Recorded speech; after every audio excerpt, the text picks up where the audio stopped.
What is going on there, gunfighters? Saddle up for this episode of Gunfighter Life, where we talk about guns, gunfighting the right way, with Almighty God at the center, Judeo-Christian values, and real-world first-hand experience.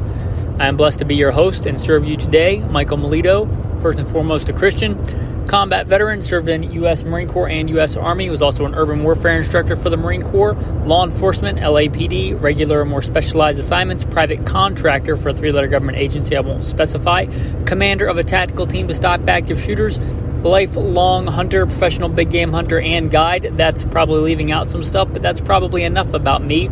Bam! Let's get into specialty ARs, shall we? Alrighty, so first, let's talk about the predator and varmint, predator/varmint hunting AR.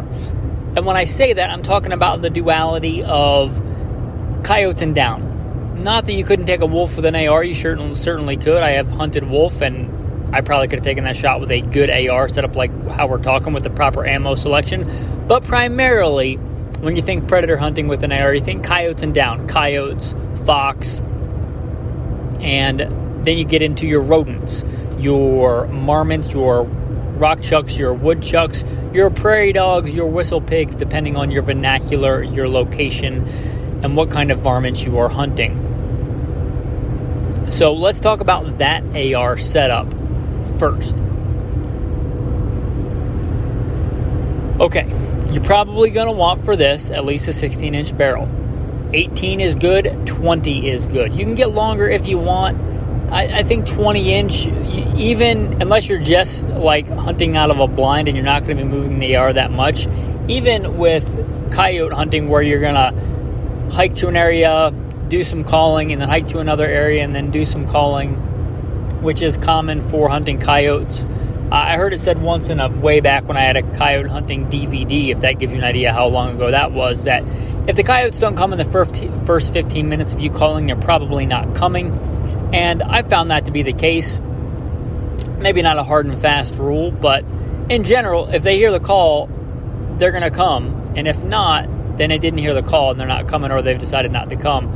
So a big, heavy, like bull barrel 24-inch AR would not be my pick. If you want it, that's fine. If you want it for prairie dogs, like you got the gun rested on the top of your truck, if that's legal, and you're rolling around, coming in hot, laying waste to some prairie dogs, then, have at it.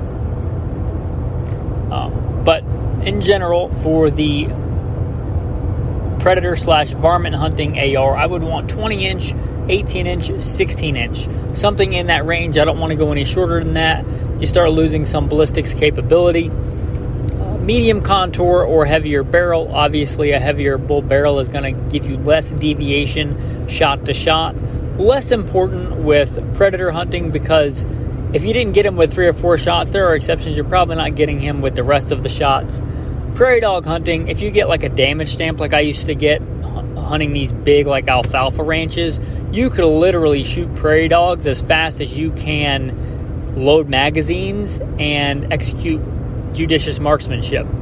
Used to have a practice when we were out slaying prairie dogs that one guy would be jamming mags and the other guy would be slaying prairie dogs, and you'd take turns because there were just so many. They moved like waves, like little flesh disease carrying, bubonic plague carrying waves in these alfalfa fields, and you would just slay them and not even feel a little bit bad about it, because they were destroying food. So, and there was just like an epidemic of them, like a plague of these things. So in that arena, you might want a heavier bull barrel. So there's your barrel out of the way. Muzzle device, not necessary. I like to have a muzzle device. Just an A2 is fine, but generally just to keep stuff out of the barrel if I drop it. Other than that, you could just go with a straight barrel if you wanted to, like the old Colt H-bar would be great for this. On that note, on the barrel, probably an application where you want it free floated. Whether you're talking about prairie dogs or coyotes, not always, but a good chance you're going to be rocking this thing off a bipod or off a rest, off a sandbag. off a hay bale, right, depending on how you're rolling and how you're set up. But a good chance the barrel is going to be resting on something. So the free float handguard, a good idea. And they're so common today, why not rock the free float handguard, right? So if you don't know, the free float handguard, generally regarded as being more accurate, and not always, but the big thing is whether you're resting the rifle on something or not, or shoving it against something like the window on the side of your truck, using that as a rest or something like it, it shouldn't change your point of aim, point of impact. You shouldn't see a shift because it's interfacing with the handguard, which is free floated, and not the barrel. The barrel is floating out there in space. So free float handguard for this is good. Moving back a little bit farther, probably a good magnified optic. There are some times when the coyotes are coming in fast and you're hunting dense cover, you may just want a red dot. But for this, an optic, a good magnified optic. And there's nothing wrong with the old standard hunting for deer, 3 to 9. Ironically, that's actually more than I like for hunting deer. I usually hunt deer even on my bolt guns with an LPVO or something lower powered than a 3 to 9. But for coyote hunting, 3 to 9 is good. 2 to 7 is good. If you want to go up even higher, 4 to 12. If you're out like in Nebraska where it's big and wide open and things like that, you can. And you also may want to go up in magnification for the prairie dogs, because prairie dogs are a small target, right? If you're trying to shoot a prairie dog in the head at 200 yards, you're talking to like an inch, right? And especially if you're hunting in like an alfalfa field or something like it, their body may be obscured. And if you're shooting through the grass or the alfalfa or the hay, it's probably going to deviate your bullet. So for that, you're making a headshot at, let's say, 200 yards. That's a tiny little target. So that's a big deal. So if you want more magnification, I would not fault you here. I think a lot of times people get way too much magnification in most applications, especially deer hunting, and especially in tactical applications. But here, like varmint hunting, right, this is a place where I think that extra magnification really can help. Caveat, more magnification is not always better if the glass quality sucks. Low budget optics, like low end vortex stuff. I've looked through that stuff and it looked like somebody hocked a loogie on the glass and left it there. I would rather have a good clear, like 1 to 4 entry level Leopold that's clear than a garbage 1 to 8 from a low end vortex. In my experience, it looks like somebody spit on the glass. I've been there. I bought one. I was like, oh, it's like a 1 to 8. It must be good. Or 1 to 6, whatever it was. It was more magnification than the Leopold. I immediately put it on, was not happy with it, took it outside, compared it to like a 1 to 4, 1 to 5 Leopold, and I was like, this thing sucks. Took it off. So with the caveat, it has to be clear, right? I would take a good clear 4-power scope, even a 4 fixed, over a blurry 1 to 8. Or 1 to 10 or 2 to 7 or whatever it is, right? Because if you're trying to find a prairie dog head at 200 yards, you got to actually see it. So it's got to be clear glass. And you don't have to spend a ton of money nowadays to get good glass. But if it's garbage glass, the fact that it's 12, 15, 20 power is not going to help you if you can't see what you're looking at. That's kind of the entire point of the glass. Put it on good mounts. And that's about it, right? I normally harp backup iron sights, but that's for tactical applications. You don't really need backup iron sights for coyote hunting, for varmint hunting.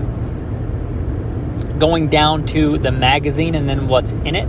For the magazine, you are probably going to want a 20, a 10, or a 5-round magazine, depending on your application, depending on what you're doing. The reason I say those is because in general, those are low enough that you can get down into a good prone position or be shooting off a rest, and the magazine is not going to interfere with your shooting. A 30-round magazine is pretty unwieldy for this kind of application, so I'll generally run 20s, 10s, 5s, depending on what I'm doing. Again, I'm not a big fan of the 30s just because they hang down so far. So like getting in a good prone position, or if I'm shooting off hay bales with a standard rest, they stick down too far, and you're not really gaining much. Inside the magazine, this is important. For prairie dogs, for most things, you're probably overgunned for varmints. right? So what I mean by that is I would never tell you for defensive use, unless there's some really specific application, to use full metal jacket. I would never tell you for deer hunting to use full metal jacket with a 223, unless it was a survival situation where if you don't shoot it, you're going to die or your family's going to die. In that case, you do what you can with what you got. But I would never recommend that. Like if I'm professionally guiding a deer hunter, I would never say bring FMJ ammo with your 223, right? Bad choice. But the 223, it's kind of overgunned. If you think of shooting a prairie dog with a 223, kind of compare that to shooting a deer with a 50 BMG, right? It don't matter at that point if it's FMJ or not. It's way more gun than is needed. So that being said, if you're shooting prairie dogs, you can get into some thick prairie dogs. Again, you could just as fast as you could jam mags, shoot prairie dogs. And at that point, it becomes a cost analysis. Let's say you have budgeted for this month, you're taking on a trip to LaSalle, Utah to go slay some prairie dogs, and you have $100 ammo budget, right? That's what you've allotted, whatever for gas and whatever for ammo.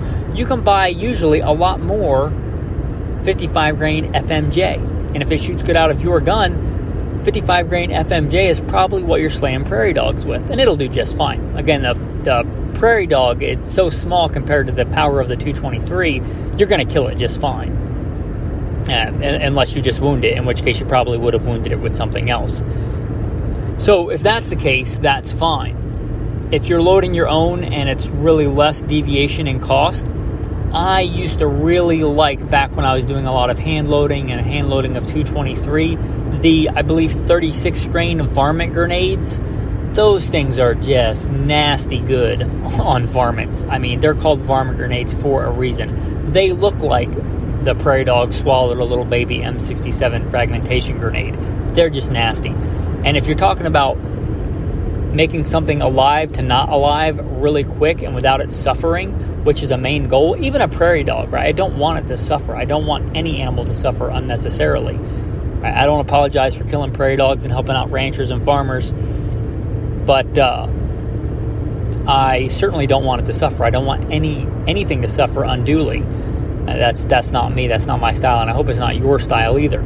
So those varmint grenades, those are really good. The 52 grain, 53 grain VMAXs, the Hornady VMAX bullets, those are also really good.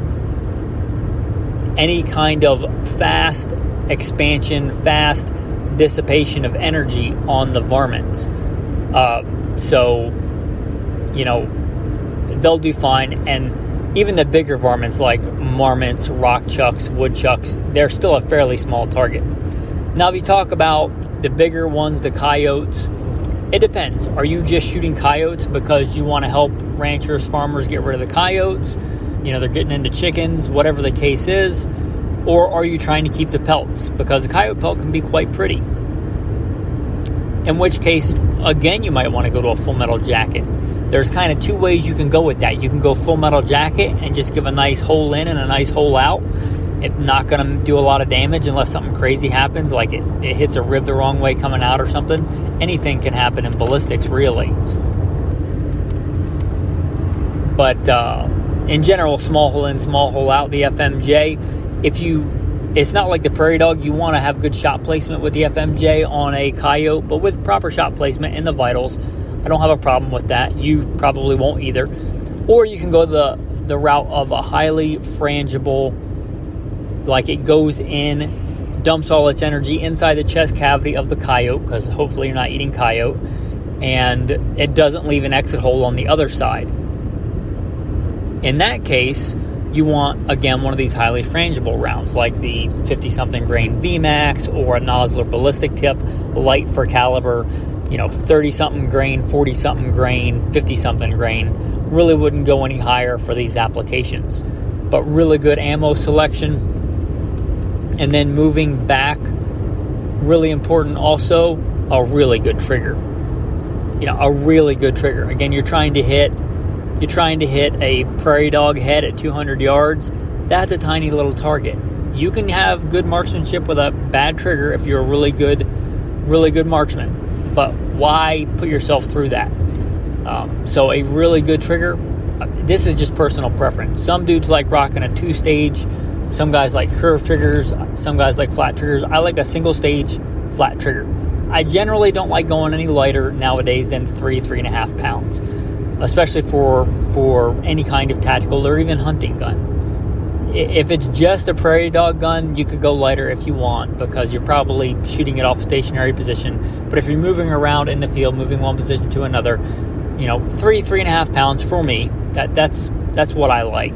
3-ish pounds single stage flat trigger. That's my soup du jour. That's kind of what I like for right now.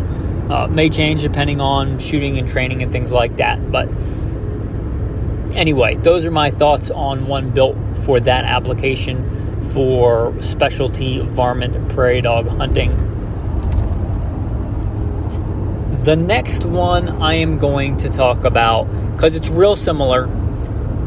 I don't pretend to be a sniper. I was not a sniper in the military. Don't take me the wrong way on that. However, I have been a designated marksman on some missions doing that kind of stuff. So if we're talking designated marksman type roles, this is ironically kind of similar with some exceptions to the role we just talked about. You're talking about more precise shooting with the AR and maybe not even at distance, right? Because if you look up, when I did research on like actual use of force for law enforcement, like CONUS, Continental United States, like designated marksman roles in law enforcement, it's like 77 yards. Something like 70-something yards was the median distance. You might need a precise shot, but in most urban environments, which is where most people live nowadays, think about it. If you were trying to get close to a target, you can probably get within 100 yards. 100 yards is a football field. If you get farther than that in a lot of urban areas, you probably aren't going to be able to engage the target, which makes a lot of sense. So you might need a really precise shot, right? You might have a guy walk in front of a window for a fraction of a second, and you need a precise shot. You may only be presented with part of the target, a quarter of a chest instead of an entire torso, something like that, and with a quick shot needed. So precise shooting is important, but maybe not necessarily a super long shot. I think a lot of times we fantasize these super long shots for sniping, and that certainly has been done in the past, but I don't know if that's most relevant if you're talking a designated marksman role. If you're talking about pressing, and the AR is not the only one, I'm not even saying it's the best gun for this role, but the AR-15, and if we're sticking with 223, there I think are better calibers, but we're talking about today 5.56 223. If we're talking about this gun and this role, similar thing, free floated handguard.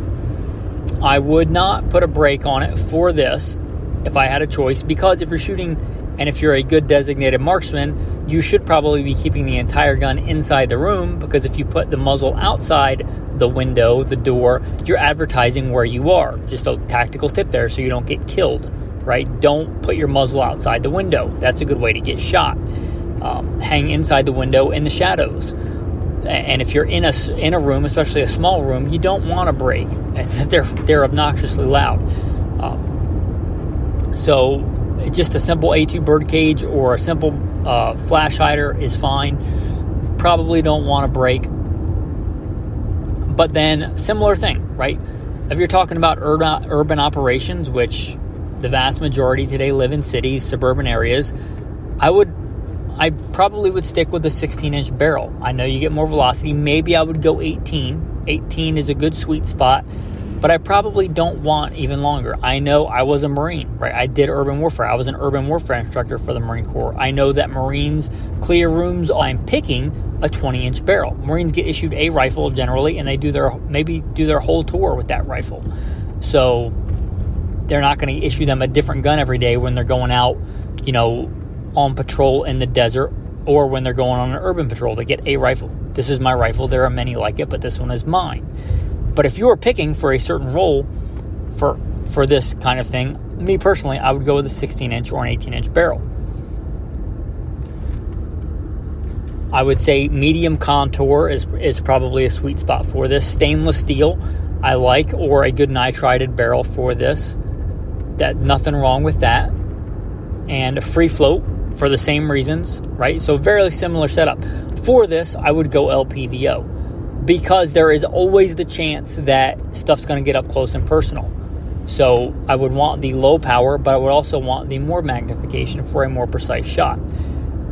So I would want that. So for this, slightly different, I would want a magnified optic, but probably LPVO. And especially with today, there's such good LPVOs, you probably don't have to compromise. This is perhaps a defensive rifle, so I'd still want the backup iron sights and a really good trigger. Ammunition choice is going to be totally different, right? I'm going to want a good, proven defensive, not M855, right? I don't want green tip for this. This is not the ammo for that. That is not accurate ammo. I don't care if your gun's half MOA. That M855 is not half MOA. So for this, I want really precise ammo. And that depends on you and your gun. What I have run for a lot of years, especially in the law enforcement and the private contracting role and the commander of a tactical team to stop active shooter roles, I've either run the Federal True Tactical Rifle Urban, really good, extremely accurate in my experience, ammo for this, or the Spear Gold Dot 55 grain. You might want to go Spear Gold Dot 62 grain. Again, that depends on you and your rifle, but a good defensive controlled expansion, really good tolerance, good ammunition. And that's really the only difference. I'd probably have a 20 rounder in the gun. That's a good balance for me of getting into different kind of positions. But obviously, if I'm running a chest rig, plate carrier, war belt, I'm probably going to have some other ammunition. And like for a chest rig, 30 rounders are fine. And obviously, sling setup and all that stuff is really going to depend on you. For this, probably a bipod. Whether you use it or not, you might be resting it on something else, a desk inside a room or something. But bipods for this application are pretty nice. And that's pretty much the setup. That's a good D.M.R. depending on how you define a D.M.R. rifle urban setup. Now, in thinking about this, one notable exception might be if you don't plan on it doing any kind of up-close work, a more traditional scope, a more magnified scope on that designated marksman rifle will be fine. But if you think at all you might have to do any kind of dual purpose, you might go again with the LPVO. Next, and I think last, we're going to talk about the AR, best configured with today's legislation for a P.D.W, a personal defense weapon. Now, obviously, we're going to go with a shorter barrel on this one. For a P.D.W, I would caution you on going anything less than an 11.5. 10.5, I would stick to 11.5, 12.5. Now, obviously, you're always diminishing your ballistics when you cut down the barrel. Even though it's still 5.56, a 5.56 out of, an 11.5 barrel is not the same as a 5.56 out of a 20-inch barrel. You lose quite a bit of ballistics. You lose quite a bit of velocity and thereby energy. So keep that in mind. But not only do you lose that, you can, and I think often do, when you get to below 12.5, 11.5, really that's kind of the sweet spot, either one of those in my opinion. When you start getting shorter than that, you start also losing reliability in many circumstances. So that's where I personally would draw the line. 11.5, 12.5, so one of those somewhere in there. These are obnoxiously loud anyway, so I would not put a brake on this. I would go with just a simple A2 or something like it. I don't want a brake on here, and contrary to popular tactical opinion, I don't want a suppressor either, because the whole point of this thing is to be short, light, and handy. And if I put a suppressor on it, it's not any of those things anymore, and it's still not going to be quiet. An SBR with a suppressor is still going to be quite loud. So again, I don't want that on this. For this application, free float handguard, take it or leave it. I don't really care. It's not going to affect the accuracy enough, in my opinion, to make a difference in most of these situations. And the obvious thing on this is a red dot. If you want to run just straight irons and go old school, that's fantastic. But really, a red dot is a force multiplier. I would go red dot. And that's just a common name that I use. I don't actually mean it has to be a red dot. It can be green. I actually prefer green triangles. I actually prefer Trijicon RMR. because they have the ones that don't need batteries. They're just tritium and fiber optic. But that configured as such, some kind of decent sling so that it doesn't get taken away doing CQB stuff and I don't get shot with my own gun, that is nice. That's a nice feature. Now, for this, the whole pistol brace debacle, I'm going to say probably your best solution in 2023 is to just run the buffer and shoulder the buffer. They make different length buffer tubes. I would get the one that most approximates what you are going to do with a stock, like the same length of pull or close to it. Maybe that pistol brace thing will get reversed, but if not, that's what I would do. You can also run it with like the single point sling and push out and use the sling as like an opposite of a stock. Instead of pulling it in, you're pushing it out. I'm not crazy about that. I don't like that system. It's better than nothing. It's still going to be better than a handgun, but it's not as good, as my opinion, as just putting the buffer tube in your shoulder. If you're talking 5.56, the recoil is not so crazy that it's going to hurt you with just a buffer tube. It is kind of a shame that that's the way that it is right now, but that's the way that it is right now.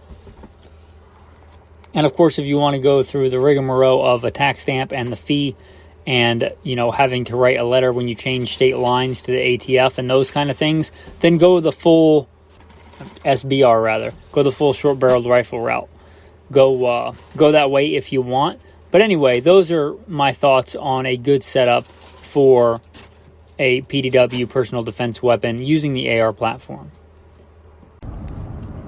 And lastly, for the ammo for this pick for the P.D.W., this is really, I think, going to require some homework on your part as a shooter. If you're serious about this, you're really going to want to think to do your own homework, because obviously a lot of these loads are developed for military, law enforcement, which means 16 to 20 inch barrel. You are going well outside those parameters, well outside the parameters of the velocity given in a 16 to 20 inch barrel. And as you probably know, bullet expansion is velocity driven. Case in point, take your hollow point from your carry gun and drop it on the table. It will not expand. It takes a certain amount of velocity to make it expand.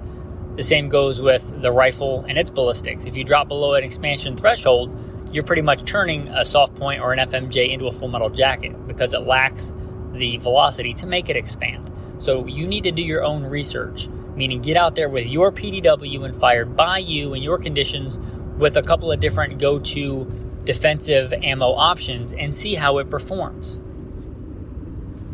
I think that is the most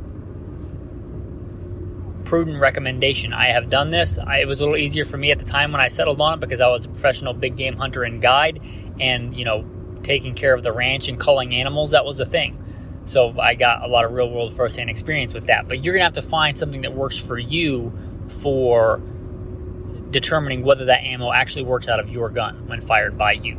So get out there and do your homework, but a good expanding defensive type ammunition that fires and expands and is reliable out of your gun and your barrel length and provides adequate penetration and expansion.